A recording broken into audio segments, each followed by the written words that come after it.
नुआ कमिटी गठन होगा पर ओटीवी को एक्सक्लूसिव प्रतिक्रिया देइछंती जस्टिस विश्वनाथ रथ 1978 मसीहा पर रत्नभंडार पुणी खोलिबा जाउछि तेणु महाप्रभुंकर आशीर्वाद आवश्यक।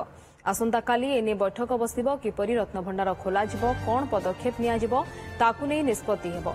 रत्नभंडार खोला गला पर एहार प्रकृत काम आरंभ हेबो बोली कहिसंती जस्टिस रथ। रत्नभंडाररू अलंकार चिन्हट और गणति को खूब शीघ्र सारिबाकू प्राधान्य दिया जिवो बोली से दोहराइछंती।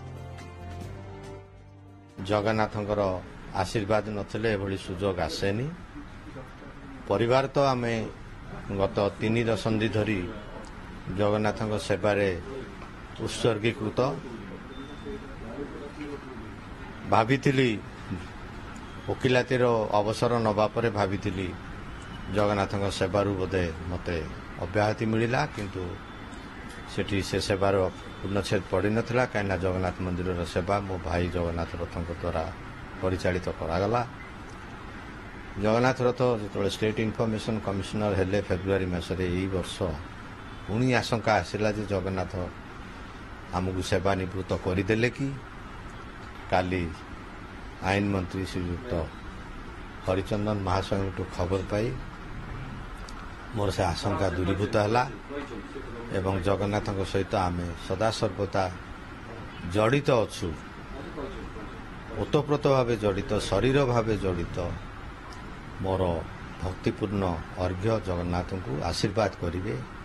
ये जो दायित्व आमको देइछंती आम से दायित्व को केमती सुचारू रूपे संपूर्ण कर। सर दुईटा प्रसंग अच्छे, गोटे हूँ तार सब गंटी मंटी आ गोटे जिन हूँ तार मरामती सी भी गोटे मुख्य प्रसंग रही। तेणु उभय दिग को देखिए आप जांच करेंगे और जो कमिटी रही तारी उपर निष्पत्ति नेबे ना कौन देखो नोटिफिकेशन जहाँ दर्शाऊँ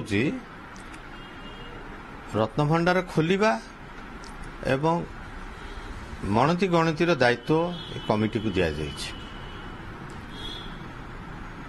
तेणु मु भावुची बोधे आम दायित्व वर्तमान मु कहि परिबिनी जे आम दायित्व रत्नभंडार मरामती अच्छी कि नहीं बर्तमान कहि परिबिनी। नोटिफिकेशन ए विषय रे किछि जणाउ नाही। तबे सब जा जणा होछि आपन मानक तो अनेक विज्ञ व्यक्ति मध्य से कमिटी रे अछंते कि ए सब सत्य आपन मानकर हुए तो अभिज्ञता नथिबो जे प्रकृत जो रत्न रही बहुत पुराना रत्न पत्थर रही तेणु से गुड़िकर मान निरूपण करवा मूल्य निरूपण करवा ये गोटे किसी गोटे टेक्निकल आस्पेक्ट जो रही से कौन कर अन्य लोक परवर्ती समय मीटिंग काली प्रथम थर पर बसुची।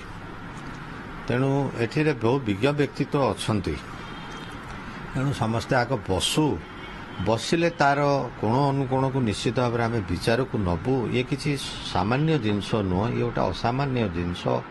46 वर्ष पर यहाँ बर्तमान प्लेस करने को जाऊँगी। तेणु आशा करिबा आमे सठिक निष्पत्ति उपनीत होई केमती कार्य को त्वरान्वित करवा। समय आज मुझे कारण आम तो बैठक रे बसिनु, बैठक रे बसबू कौन कौन समस्या आसूची ता विषय रे चिंता करा जिवो। समस्या आशा करिबा विशेष समस्या न थाउ एवं आशा करिबा ये जो दायित्व आम उपर सरकार न्यस्त करिसेंती एवं भगवान आमको जो निर्देश बर्तमान देइसेंती आमे ताको केमती शीघ्र समापन करिबा।